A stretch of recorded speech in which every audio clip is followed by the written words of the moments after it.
జనసేన అధినేత కొణిదెల పవన్ కళ్యాణ్ పిఠాపురం నియోజకవర్గం నుండి పోటీ చేస్తే గెలుపును బంగారు పళ్లెంలో పెట్టి ఇస్తామని గతంలోనే తాను చెప్పానని, పొత్తు ధర్మానికి చెప్పిన మాటకు కట్టుబడి పిఠాపురం నియోజకవర్గంలో అత్యధిక మెజార్టీతో గెలుపును బంగారు పళ్లెంలో పెట్టి పవన్ కళ్యాణ్ కు ఇచ్చామని తెలుగుదేశం పార్టీ రాష్ట్ర అధికార ప్రతినిధి పిఠాపురం మాజీ ఎమ్మెల్యే వర్మ పేర్కొన్నారు. పిఠాపురం నియోజకవర్గం ఎమ్మెల్యేగా కొణిదెల పవన్ కళ్యాణ్ భారీ మెజార్టీతో గెలుపొందడంతో పాటు ఆంధ్రప్రదేశ్ రాష్ట్రంలో అత్యధిక స్థానాల్లో కూటమి అభ్యర్థులు విజయకేతనం ఎగురవేసి అధికారం కైవసం చేసుకున్న నేపథ్యంలో మాజీ ఎమ్మెల్యే వర్మ ఆధ్వర్యంలో పిఠాపురంలో తెలుగుదేశం పార్టీ నాయకులు, కార్యకర్తలు, అభిమానులు, ప్రజలు సంబరాలు జరుపుకున్నారు.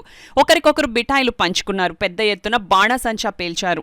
ఈ సందర్భంగా మాజీ ఎమ్మెల్యే వర్మ మీడియాతో మాట్లాడారు.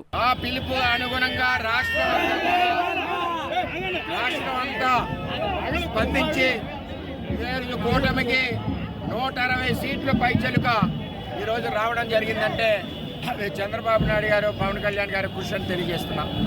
మా పిఠాపురం నియోజకవర్గ ప్రజలందరికీ పేరు పేరిన ఇంత మెజార్టీ ఇచ్చి మా మాట నిలబెట్టినందుకు ప్రతి ఒక్కరికి పేరు పేరున పాదాభివందనాలు తెలియజేస్తా ఉన్నాం.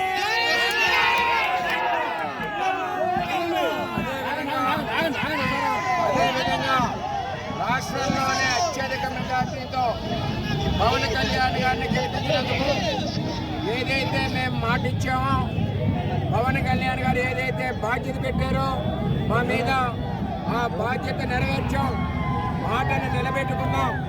పవన్ కళ్యాణ్ గారిని అత్యధిక మెజార్టీతో గెలిపించిన పిఠాపురం కుటుంబానికి అందరికీ పేరు పేరున నమస్కారాలు తెలియజేస్తూ, ఎప్పుడూ కూడా ఒక మాట ఇస్తే మాటకి నిలబడుతుంది పిఠాపురం అని రుజువు చేసిన పిఠాపురం నియోజకవర్గ ప్రజలందరికీ, అదేవిధంగా నమ్మి వచ్చిన పవన్ కళ్యాణ్ గారికి ఎంతో మద్దతు హృదయపూర్వకంగా ఇచ్చిన ప్రజలందరికీ కూడా పేరు పేరున నమస్కారాలు తెలియజేస్తూ, అత్యధిక మెజార్టీతో గెలిచిన పవన్ కళ్యాణ్ గారికి పిఠాపురం నియోజకవర్గం తరపున నేను ధన్యవాదాలు, అభినందనలు తెలియజేస్తున్నాను.